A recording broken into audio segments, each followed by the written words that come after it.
Okay, we're back, and I promise a shorter episode this time. We're still looking at the K1's KFL1-4, and I have pulled out the parts that we had talked about in the last episode, which was CJ, C9, let's see, C10 and CK. And so I pulled those out and wanted to show you what we got for actual measurements. And I have one more to measure, so I thought I'd do that with you. And here's the assortment that I got from Amazon. So we don't know exactly the quality, but we're going to measure them and make sure that what we put in at least is the right value. So I need two 5 picofarads because of the advertised temperature upgrade by going to slightly bigger caps. So I measured one of these, and it came out 5.4 picofarad, measured or marked 5. Here's another one. Let's see, we'll get some light over here. That one's measures or is labeled 5R0. I think we can see that. And what I found with this LCR 45, and you guys can comment if you have some better technique, but if I connect up the leads like this, then separate them, and then let's see if I can zoom back. I think that's all I've got. So what I do is I end up holding the thing by the top and just dangling the cord down like that and pushing the button, and that seems to have the least amount of hand effect. And so this one, when I hang it straight down, says 4.9 picofarad. So that's a 5. So I think we'll maybe believe that. The other one said 5.4, which I think I believe. The disc marked 1 read 0.6, and the disc marked 2.2 read 1.4.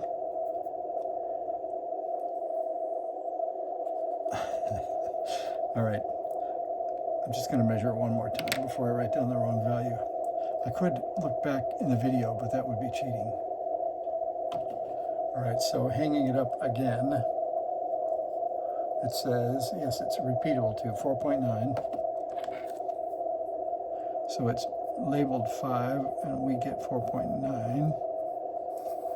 And that's where that one's going to sit. Now we got to decide what parts are going to go where. So, and I left his station, by the way. He's on 7049.9, and I think it must be either a homebrew or an old tube transmitter, and he's got, I think he's maybe asking too much of the oscillator, or maybe the oscillator is the transmitter because it's really pulling, and I haven't heard one like that for a while. So I'll leave it on, and maybe when the QSO exchange happens, you can hear it. All right, so we want a 5 picofarad, let's see, in C10. So we're going to put that here. And we want a 5 picofarad, let's see, in CK. So we'll put that here. And we need, they say, 2.2 in C9. Well, that kind of looks like a 2.2, so we could use that one. Or we could use the two 2.7s, I guess, that either way. So they are the series cap in the filter. So I think we will put this one in for C9. And let's see,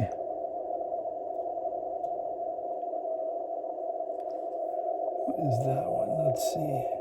CJ looks like it was originally a 3.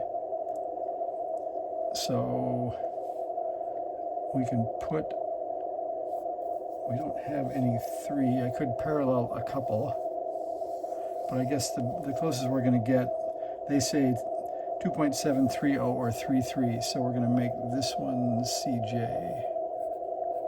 So that's going to be our selection.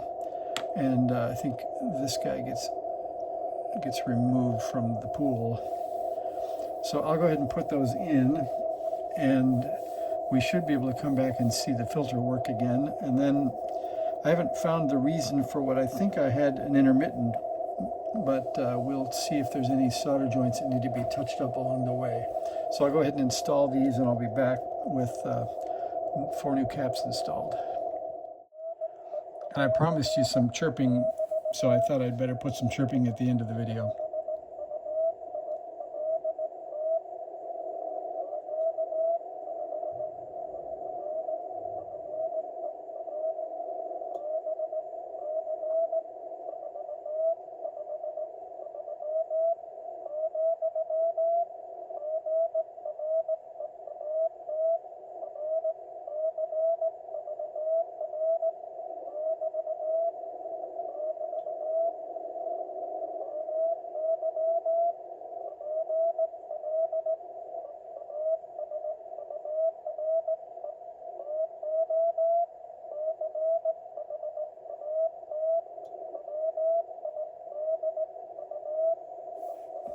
All right, that's probably enough. The end was my pleasure to chat with you, and you can read the rest.